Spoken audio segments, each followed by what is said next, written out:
TRS एक ही है और आपका नाम क्या कहना है?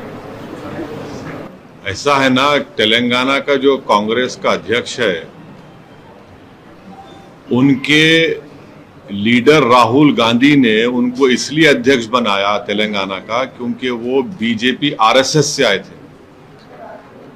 तो राहुल गांधी ये चाहते हैं कि एक दरवाजा खुला रहे, अगर कभी बुरा वक्त आ जाए तो उसको इस्तेमाल करेंगे। तो इसीलिए वो खुद जानते हैं कि ये इनका अध्यक्ष आरएसएस, बीजेपी, फिर टीडीपी, उसके बाद अब कांग्रेस में आया है।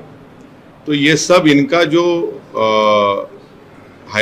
इनकी जो हिस्ट्री है वो वाकिफ है राहुल गांधी और पूरे कांग्रेस के नेता, इसलिए उनको बनाया गया है।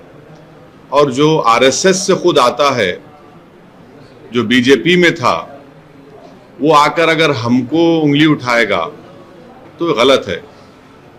वो खुद बीजेपी आरएसएस के हैं और इनके लीडर जानते हैं इनका बैकग्राउंड क्या है। आज भी उनके ताल्लुकात बीजेपी आरएसएस में हैं, तेलंगाना के अध्यक्ष के। सर, मैनिफेस्टो जो टीआरएस का हुआ है, उसको आपने देखा था, उसको कैसे देखते हैं? देखिए, हमारी पार्टी ने जो फैसला लिया है वो हम पहले भी बोल चुके हैं, अभी भी बोल रहे हैं कि जहां कहीं भी एमआईएम के कैंडिडेट खड़े रहेंगे, हमने वहां की आवाम से, जनता से ये गुजारिश की है, अपील की है कि आप हमारे कैंडिडेट्स को अपना एमएलए बनाइए, और जहां पर हमारा कैंडिडेट नहीं होगा वहां पर आप केसीआर को तीसरी मर्तबा तेलंगाना को मुख्यमंत्री बनाइए। अब जब इनका जो मैनिफेस्टो आया है केसीआर साहब का, इसमें जो आया है वो सबसे बड़ी बात यह है कि अर्बन, खास तौर से अर्बन एरियाज में एक गैस का सिलेंडर 400 रुपये में मिलेगा। तो ये गरीब के लिए बहुत फायदेमंद होगा। दूसरा ये कि जो वाइट कार्ड बोलिए या जो वाइट कार्ड होल्डर्स है उनको फाइन राइस दिया जाएगा। अब जो राइस मिल रहा है वो अच्छी क्वालिटी का नहीं है, फाइन राइस मिलेगा, तो इससे गरीबों को बहुत बड़ा फायदा होगा। तीसरा, उसमें जो उन्होंने कहा कि जो आसरा पेंशन है वो 3000 से शुरू होगा और 5 साल में 5000 हो जाएगा। ये बहुत बड़ा फायदा होगा उन तमाम गरीबों के लिए। और चौथा, जो पीड़ित महिला है, जो गरीब महिला है, उसके लिए वो कह रहे हैं कि 3000 रुपये का गरीब महिला को फाइनेंशियल असिस्टेंस देंगे। मैं समझता हूं कि ये बहुत बड़ा फायदेमंद होगा उन गरीब परिवार के महिलाओं के लिए। पांचवी बात, वो ये कह रहे हैं कि एक इंश्योरेंस बीमा बनाएंगे। जितने वाइट कार्ड होल्डर्स हैं तेलंगाना में, जिस किसी का इंतकाल होगा उनके मौत के बाद उनको 5 लाख रुपए मिलेंगे। ये भी गरीब के लिए बहुत बड़ी फायदेमंद चीज होगी।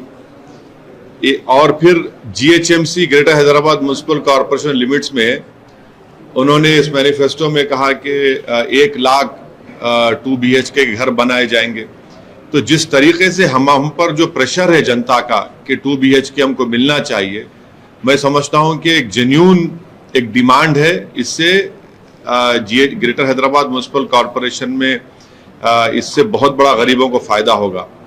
दूसरा, माइनॉरिटी के जितने कॉलेजेस हैं, जूनियर कॉलेजेस 200 हैं, उसको डिग्री कॉलेज में तब्दील किया जाएगा। मैं समझता हूं कि माइनॉरिटीज के लिए और ख़ास तौर से अल्पसंख्यक समाज, मुसलमान लड़के लड़कियों के लिए बहुत फायदेमंद होगा। फिर बजट, माइनॉरिटीज का बजट भी बढ़ाया जाएगा। डिसेबल्ड पेंशन जो है वो 4000 रुपये से 5 साल में 6000 रुपये हो जाएगा। तो जितना इन्होंने ऐलानात की है, हाँ, सेल्फ हेल्प ग्रुप के लिए, महिलाओं के जो सेल्फ हेल्प ग्रुप है उनकी एक अलहदा बिल्डिंग होगी। और फिर एक कमेटी उन्होंने बनाने का वादा किया है कि ओल्ड पेंशन स्कीम के ताल्लुक से। तो ये जो इम्पोर्टेंट इन्होंने बातें अपने मैनिफेस्टो में रखी है, और मुझे यकीन है कि तेलंगाना की जनता, ख़ास तौर से चाहे वो गरीब आवाम हो या इकोनॉमिकली वीकर सेक्शन हो दलित हो, अल्पसंख्यक समाज हो, किसान हो, उन सब के लिए मैं समझता हूं कि बहुत कारआमद साबित होगा और इससे यकीनन दोबारा केसीआर तीसरी मर्तबा तेलंगाना के मुख्यमंत्री बनेंगे। अब फर्क ये है कि ये देते आए हैं पिछले 9 साल से, तो जनता में इस पर एतमाद है, भरोसा भी है कि भाई ये 9 साल में इसने किसानों को दिया है, किसानों का बीमा शुरू किया जिसको मोदी जी ने कॉपी किया। तो ये एक बहुत बड़ा ट्रस्ट फैक्टर है जो आवाम में एक एतमाद है कि हाँ जब हमको 9 साल में जो मिला है अब इससे और इम्प्रूवमेंट होगा। तो ये मैं समझता हूँ कि ये इससे केसीआर को दोबारा आवाम उनको अपनी मोहब्बतों से भरोसे की बुनियाद पर उनको दोबारा तीसरी मर्तबा तेलंगाना का वजीर आला बोलिए या मुख्यमंत्री उनको बनाएगी। सर कल एक ओल्ड सिटी में प्रोटेस्ट हुआ जिसमें ये कहा गया कि पीसीसी प्रेसिडेंट कांग्रेस में कुछ हिंदू ओल्ड सिटी में हिंदू लोगों को टिकट दिया गया, उसके एवज में प्रोटेस्ट हुआ। ये कहा गया कि ये बात साबित हो गई कि जो रेवंत रेड्डी असद भाई बोलते हैं वो वाकई में असद भाई बोलते हैं, दोनों का ज्वाइनिंग हैंड है। इसीलिए ओल्ड सिटी में हिंदू लोगों को टिकट दिया है कांग्रेस ने। इस तरह का उसने भी जलाए गए, क्या कहना आपका? रेवंत रेड्डी से आपने हाथ मिलाया। अब हम ये कहना चाहेंगे कि अभी उनके नेता आने वाले हैं दिल्ली से, 3-4 दिन तेलंगाना में गुजारने वाले हैं। वो तेलंगाना की जो डेवलपमेंट हुआ वो भी देखकर उनकी आंख खुल जाएगी कि अमेठी में जो नहीं हुआ वो तेलंगाना में 9 साल में हो गया। माने अमेठी में आप लोगों की 40 साल की विरासत जो आप हार गए, वहां डेवलपमेंट नहीं हुआ। कई प्रधानमंत्री थे, वो जब तेलंगाना में चलेंगे तो उनको दिखेगा कालेश्वरम का पानी, उनको दिखेंगे ब्लू पानी के टांकियां, पाइप वाटर, डेवलपमेंट दिखेगा। तो हम उनसे कहना चाह रहे हैं कि भैया आप लोग बैठकर, वो उनसे हमारी अपील है कि अपनी पार्टी में बैठकर डिसाइड कर लीजिए कि असदुद्दीन ओवैसी है क्या। एक तरफ कांग्रेस बोलती ये ओवैसी मिला हुआ है बी टीम, और अमित शाह जब आते वो बोलते स्टीयरिंग मेरे हाथ में है। तो पूरे तेलंगाना के चुनाव में एक ही चीज चलेगी, बी टीम और ओवैसी, ओवैसी बी टीम, इतना ही चलेगा। अब इनको जिनको टिकट नहीं मिला, मैं उनसे अपील कर रहा हूं कि आ जाओ मेरी पार्टी ज्वाइन कर लो, तुमको हम इज्जत से नवाजेंगे। अब तुम्हारी पार्टी में तुम्हारी इज्जत नहीं है, और हम इससे एक बात साबित हो गई कि इनके पास कैंडिडेट नहीं है देने के लिए, और इलेक्शन में कोई भी लड़े, हम तो बोल चुके हैं उनको लड़ाओ ना भाई। तो इससे बात ये साबित हो रही है। आप कितने सीट्स पे कॉन्टेस्ट करने वाले हैं? अभी ठहरिए ना मैडम, जल्दी क्या है, बोलेंगे आपको जल्द से जल्द बता देंगे। रेवंत रेड्डी ने हाल ही में एक बात कही है। हाँ, नहीं, आचार संहिता जरूर लागू हो गई है, मगर तेलंगाना के इलेक्शन का नहीं, तेलंगाना के इलेक्शन का नोटिफिकेशन भी आना है ना। सबर का फल मीठा होता है। ना देर कोई नहीं है, कोई देर नहीं। आप आज की देखिए, मैं पहले से कह रहा हूं कि कोई भी पार्टी तेलंगाना की हो जो इलेक्शन लड़ रही है, उसमें एमआईएम पार्टी वाहिद पार्टी है जो चुनाव के खत्म होने के बाद से ही इलेक्शन मोड में अवाम और जनता के दरमियान रहकर हमारे पार्टी के मेंबर्स काम करते आते हैं और काम कर रहे हैं। और ये हम पूरी उम्मीद है कि अवाम हमारे साथ है और रहेगी। सवाल सीटों का है, कितनी सीटों पे आप चुनाव लड़ रहे हैं? अरे अभी टाइम है ना, क्यों? हाँ, पिछली बार जितनी सीटों पे लड़े थे जितनी सीटों पर हम लड़ने वाले हैं आपको बता दिया जाएगा, आवाम को बता दे। हम अब जाना है, हमको बताएंगे आप। अच्छा, यहाँ का नहीं बताना है तो राजस्थान और मध्य प्रदेश को बता दें। राजस्थान में तो 3 ऐलान कर चुके हैं। अब ये जमील साहब से पूछिए जो हमारे वहां के अध्यक्ष हैं, वो तय करेंगे। मध्य प्रदेश में नहीं, वो भी मध्य प्रदेश में वहां के कोर कमेटी के लोग, ये लोग मिनाज साहब। नहीं भाई, देखिए, अगर एएनआई की पॉलिसी हो या किसी अखबार की पॉलिसी हो, क्या करना है इस स्टेट में, हैदराबाद में, यकीनन ऊपर से तो ऑर्डर आता है आपको, मगर आप भी तो थोड़ा इंडिपेंडेंट है ना, तो वो भी इंडिपेंडेंट है। सर, इजराइल ग्राउंड वॉर शुरू करने वाला है गाजा में। रेवंत रेड्डी जी का खत्म कर देंगे, थे। हाँ खत्म, उनको खत्म करेंगे आप। नहीं, उनका इशू खत्म करते हैं। रेवंत रेड्डी जी ने हाल ही में एक बात कही और उन्होंने कहा कि वो इनवाइट भी करेंगे कि आसिफ साहब चाहे तो आए और मैं उनको ले जाऊंगा और इंडिया के जो उनका गठबंधन है उन लोगों से बात करवाऊंगा अगर वो हमारी टीम में आना चाहे तो। अरे ये हैदराबाद में कहावत है, घड़ी में ताशा घड़ी में माशा। अरे कभी गाली दे रहे, कभी बोल रहे मेरे साथ आ जाओ। कितना कंफ्यूजन है भाई तुम्हारी पार्टी में, कांग्रेस पार्टी में। कभी मोहब्बत के दावे तो कभी पीठ में खंजर घोंपने की बात होती है। अब क्या है, आप करना क्या चाह रहे हैं?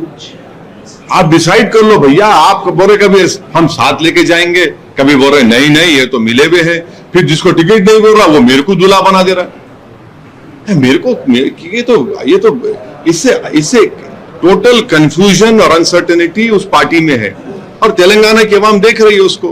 आप जाने को तैयार? हाँ मैं जो बयान आप सवाल सुनिए, हाँ नहीं कई जगह आपने अपनी मत जाहिर की, उसके बाद आप पे आरोप लग रहा है कि फिलिस्तीन इजराइल के मसले को आप सियासी रूप से बनाने की कोशिश कर रहे हैं चुनाव के मद्देनजर। बिल्कुल नहीं है। मैं आपसे उस वक्त भी जब आप लोगों ने सवाल किया था, मैंने कहा था कि कहीं आप ये सवाल चुनाव को सामने देखकर नहीं कर रहे हैं। आपने कहा कि हम अपनी ड्यूटी कर रहे हैं, अपना काम कर रहे हैं। आप नाराज हो गए आप लोग। बोले ठीक है आप पूछिए, बिल्कुल आप आजाद हैं, सहाफी आजाद है, हम जवाब दिए। मगर हम ये बोलना चाह रहे हैं कि जो लोग इस तरह का झूठा इल्जाम हम पे लगा रहे हैं, महात्मा गांधी ने क्या कहा था फलस्तीन के बारे में? महात्मा गांधी ने यह कहा था कि यह अरबों की जमीन है। जिस तरह अंग्रेज को इंग्लैंड से वहां जमीन उनका मुल्क है, वतन है, जिस तरह फ्रांस के लोगों का फ्रेंच लोगों का फ्रांस है, इस तरह अरबों के लिए फलस्तीन है। ये महात्मा गांधी ने कहा था। क्या हमने सॉलिडेरिटी का स्टैंप नहीं इशू किया था? और ये बात बिल्कुल सही है। कांग्रेस के ही सरकार में इजराइल से ताल्लुकात बहुत अच्छे हुए, ये कांग्रेस ने किया था ये। तो अब जब वहां पर हम सॉलिडेरिटी उनसे दी और हमारे मौजूदा वजीर आजम ने तो लेटर लिखा और फिर एमईए का स्पोक्स पर्सन बोल दिया कि this government stand in solidarity with Palestinian and we are for independent Palestinian state. मैं तो वही बात कर रहा हूं। मैं ये कह रहा हूं कि ऑस्लो एग्रीमेंट जो हुआ था उसमें कहा गया था कि 5 साल में एक इंडिपेंडेंट फलस्तीन एक मुल्क बनेगा। 5 साल जाके 30 साल हो गए। सुषमा स्वराज जब वहां गई थी इजराइल को, तो वो यहां गए थे, गाजा में गए थे, फिर महमूद अब्बास आए यहां पर। तो मैं तो वही बात कर रहा हूं।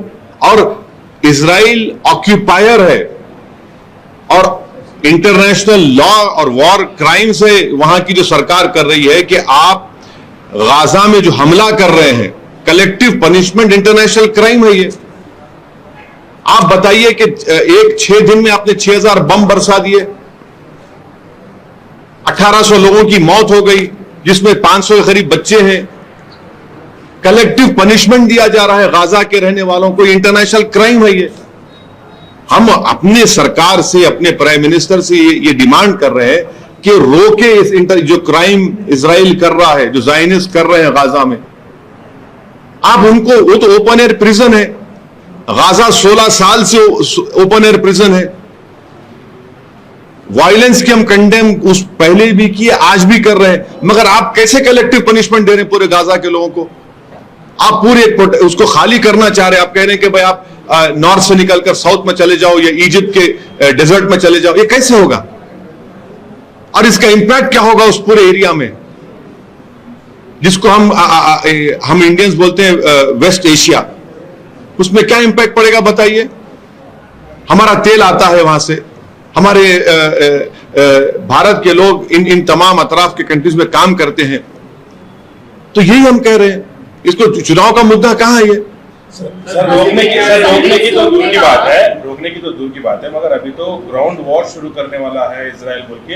ये इजराइल जो गाजा में और वेस्ट बैंक में, ये इजराइल ऑक्यूपायर है, ये ऑक्यूपाइड टेरिटरीज है और इंटरनेशनल लॉ के तहत ये जो कर रहे हैं, कलेक्टिव पनिशमेंट जो दे रहे हैं गाजा की जनता को, वो वॉर क्राइम है, वो कलेक्टिव पनिशमेंट वॉर क्राइम है। आप उन पे मार रहे हो उन लोगों को, उनका पानी बंद कर दिए, उनका इलेक्ट्रिसिटी बंद कर दिए, उनके अस्पतालों में दवाएं, ऑक्सीजन छोड़ी दवाएं नहीं है, बच्चे मर रहे हैं। आप कलेक्टिव पनिशमेंट गाजा की जनता को दे रहे हैं, 22 लाख की जनता को, और सारी दुनिया खामोश बैठी हुई है। सारी दुनिया खामोश बैठी हुई है। कैसे खामोश बैठ रहे हैं आप? वो ऑक्यूपाइड टेरिटरीज है। कितने कितने साल से ऑक्यूपाइड टेरिटरीज है मालूम आपको? 80-85 साल से उस जगह पर ऑक्यूपाइड टेरिटरीज है। वो कैसा रह रहे हैं, कभी अंदाजा भी करिए आप उन लोगों को।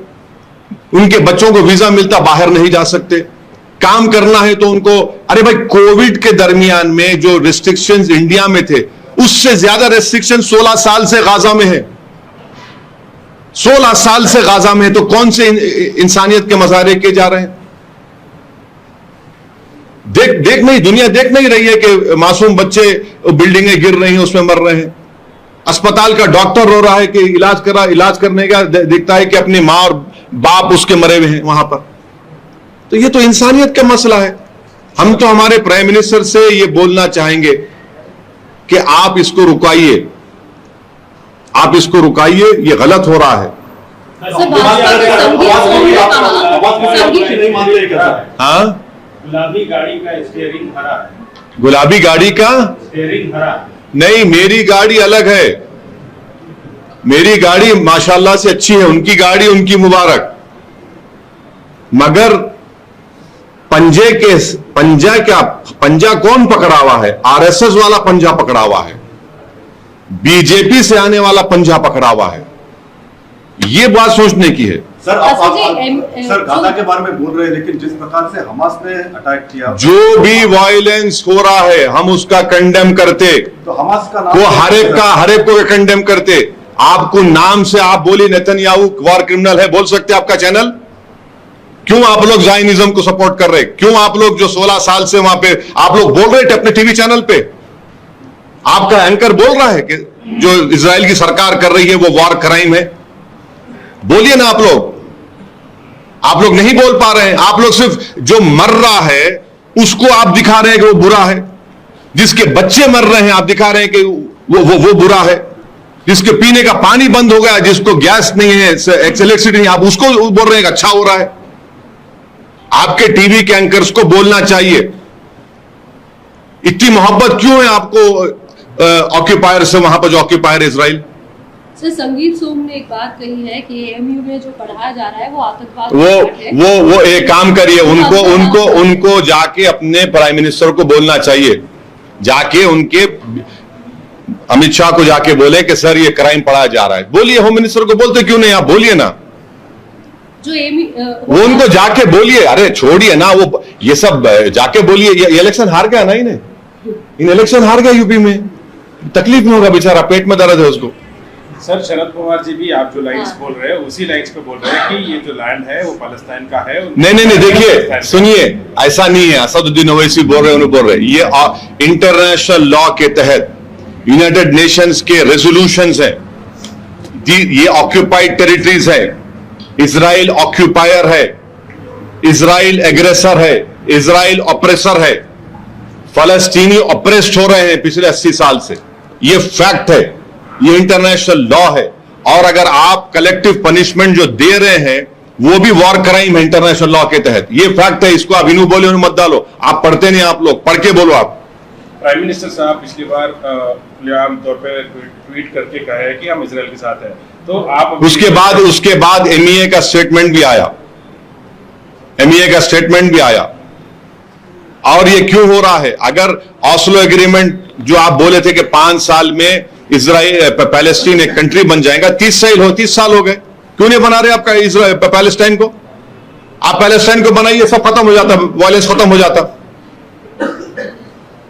आप यूक्रेन में जाते हैं, हाँ, यूक्रेन में जाते हैं तो वहां पर आपको यूक्रेन में हमला हो रहा, तो आप पूरी यूक्रेन की मदद करते हथियारों से। रशिया यूक्रेन में इन्वेड करता है तो पूरे अमेरिका, ब्रिटेन, यूरोपियन यूनियन सब जाते हैं, हथियार देते हैं यूक्रेन को। क्यों देते हैं हथियार? क्योंकि रशिया ने वहां इन्वेजन किया, ऑक्यूपायर है रशिया वहां पे। तो यहां पर इजराइल 75-80 साल से ऑक्यूपायर है पैलेस्टीनियन लैंड्स का। यूक्रेन में करे तो बहुत अच्छा, और यहां पर आप बोलते नहीं है। कलेक्टिव पनिशमेंट दिया जा रहा है पैलेस्टीनियंस को, ये वॉर क्राइम है। ये वायलेंस को कोई सपोर्ट नहीं करता है, मगर अगर पैलेस्टीनियन स्टेट बन जाता तो ये सब वायलेंस होता ही नहीं था ना। ऑस्लो एग्रीमेंट हुआ, अमेरिका के प्रेसिडेंट खड़े हुए हैं, यासिर अरफात खड़े हुए हैं, इजराइल के उस वक्त के प्राइम मिनिस्टर खड़े हुए हैं, जो भी थे। अब क्या हो गया? 30 साल हो गए। तो समाजवादी पार्टी के हसन साहब ने भी बात कही। मैं किसी पार्टी जो मेरी पार्टी के नहीं है, मैं उस पर तबसरा नहीं करूंगा। लेकिन जो कुछ जो उनसे पूछ लीजिए। मैं मेरी पार्टी की तरफ से मैं बोलूंगा या मेरे जो स्पोक्स पर्सन है वो बोलेंगे। नहीं, अलीगढ़ में जो कुछ नहीं वो बोलेंगे, वो बोलेंगे। नहीं, वो तो मैं बोल दिया ना, मैं बोल दिया। वो आदमी हारा हुआ है, गम में है और बकवास बक रहा है। उनको चाहिए कि जाकर अपने प्रधानमंत्री, देश के प्रधानमंत्री को बोलिए, लिख कर दीजिए। ये तो समाजवादी पार्टी के अब वो हसन साहब क्या बोले मेरे को नहीं मालूम, मैं क्यों जवाब दूंगा उनका। सर, स्वामी प्रसाद मौर्य जो एसपी के लीडर है, उन्होंने कह रहे हैं कि हिंदुस्तान और पाकिस्तान बना हिंदू महासभा के डिमांड पे, जिन्ना की वजह से नहीं। इस पे आपका क्या कहना है? इस देश का पार्टीशन नहीं होना चाहिए था, गलत हुआ है। और उस वक्त जितने भी नेता थे वो सब जिम्मेदार। मेरे को अच्छी तरह याद है, अगर आप मौलाना अबुल कलाम आजाद की किताब पढ़ेंगे, इंडिया विंस फ्रीडम, पढ़िए। उसमें मौलाना आजाद खून के आंसू हुए, कांग्रेस के बड़े बड़े नेताओं के पास गए कि देश का विभाजन नहीं होना चाहिए, मौलाना आजाद ने कहा था। अगर इंडिया की तरफ से बुलावा आता, जिस तरह से रेवंत जी ने बोला, तो क्या आप जाने के लिए तैयार हैं? मतलब आपकी तरफ से क्या राय है? अरे मैडम देखिए, ये क्या मैं एक इतना बेचैन और बेताब हूं कि आप मेरे को गाली भी देंगे, मेरे को क्या क्या नहीं बोलते ये लोग। कोई डिक्शनरी में कोई अल्फाज बचे हैं जो उन्होंने मेरे खिलाफ इस्तेमाल नहीं किए, मगर इतनी गालियां, इतना झूठ इल्जाम लगाते हैं। वो तेलंगाना की जनता देख रही है, भारत की जनता देख रही है, और मुझे यकीन है कि अल्लाह और ये आवाम उन इन तमाम बातों का जवाब देंगे। पहले तो आप बोलते कि मैं वो ऐसा बोलते, फिर आप ये कितना इससे एक बात मालूम हो रही कि तेलंगाना में कांग्रेस पार्टी में अटर कंफ्यूजन है। सर, जो 6 डिक्लेरेशन है कांग्रेस के, और डिक्लेरेशंस को आपके जो सपोर्ट अलाई पार्टी है, वो कविता जी कहते हैं कि वो टिश्यू पेपर है। फिर मैं आपको बोल रहा हूं कि मैं अपनी पार्टी के बारे में बोल सकता हूं, दूसरे पार्टी के जिम्मेदार अगर बोल रहे हैं तो वो मुझसे ज्यादा काबिल हैं, वो समझा सकेंगे आपको।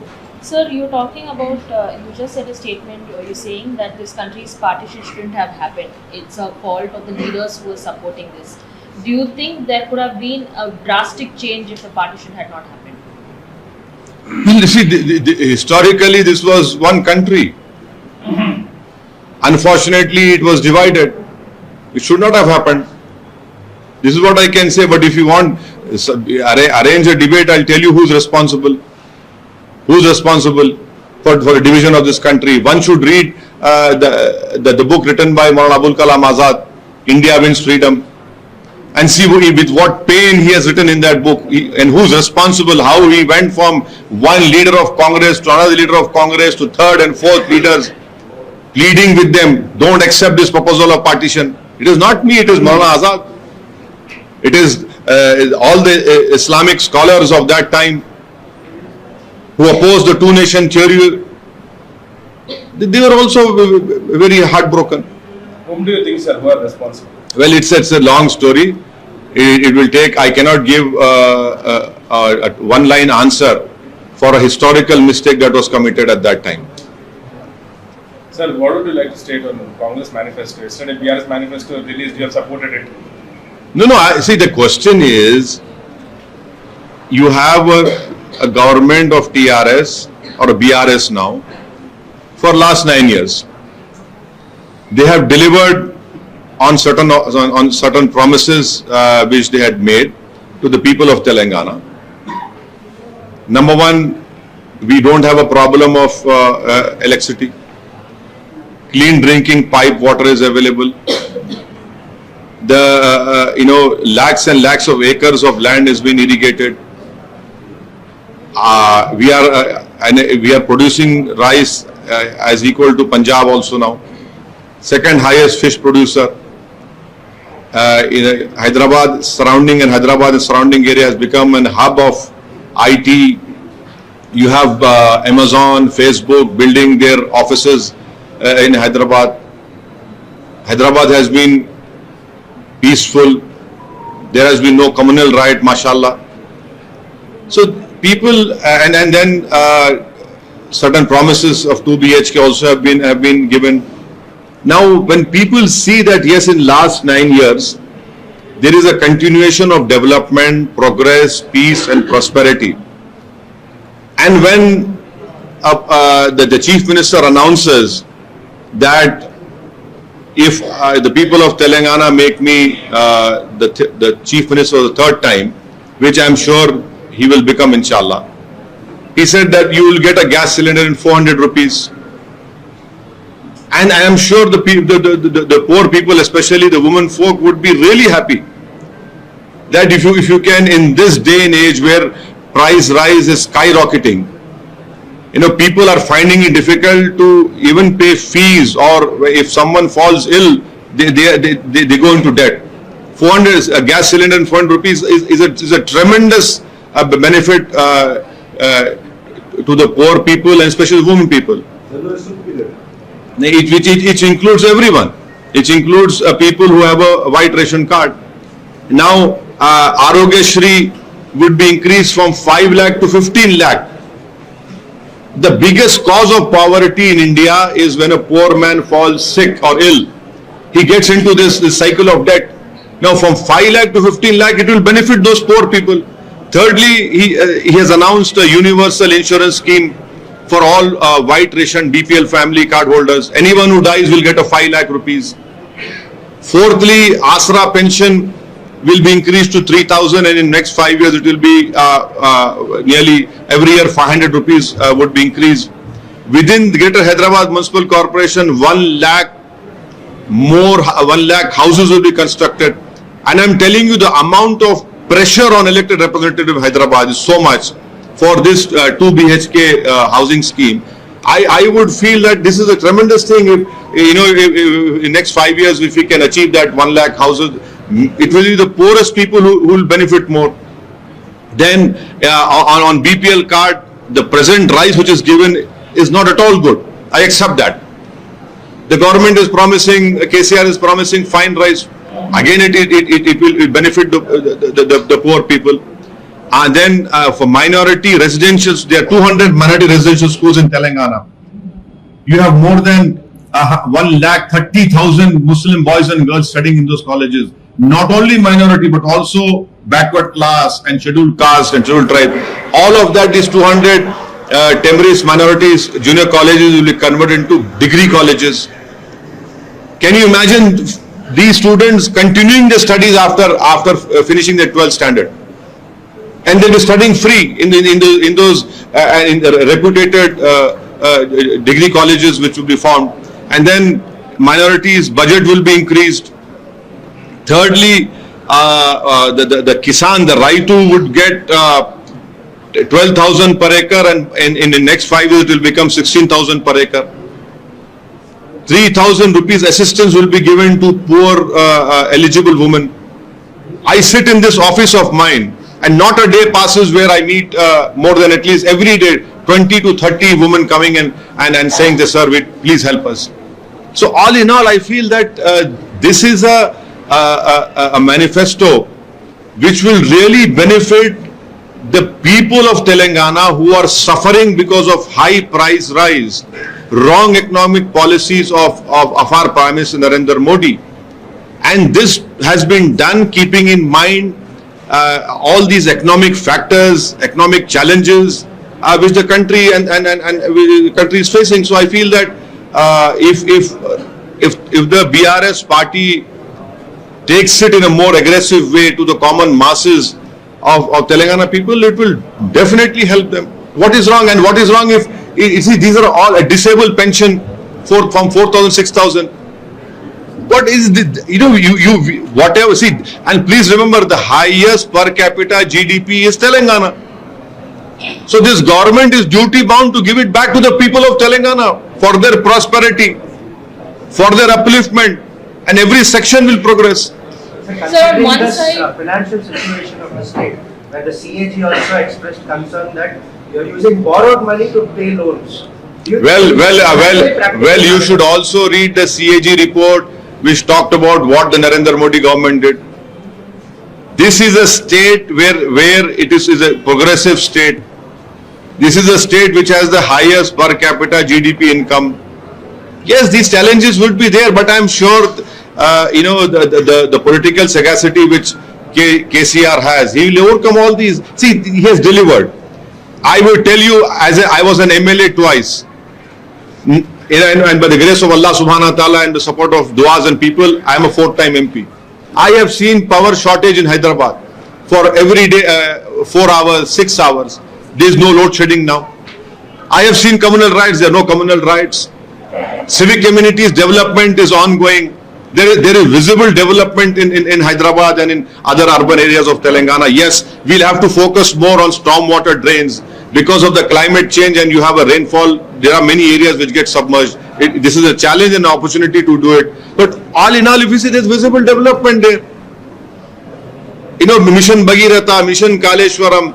And please remember, within Greater Hyderabad Municipal Corporation, construction of 1 lakh more houses. This is what the people want, because there's so much of pressure on elected representatives that we need a 2 BHK. I'm sure that we will, we will be forcing the government to implement all these promises. I'm sure KCR will do it, because in last 9 years, he has delivered on many of his promises. Some they have not, I accept that, but majority they have done it. So that is why people have this trust factor on the old man KCR. Sir, one side you're saying that yes, KCR and the BRS has been giving its promises and fulfilling its promises. On the other side, the TPCC President Revanth Reddy, after BRS manifesto was released yesterday, he commented saying, "Nakal ke liye bhi akal nahi hai unko. KCR should have a retirement as soon as possible." अब ये देखिए ना कि a person who got Telangana despite MIM party also opposing, a person who made his party from a scratch.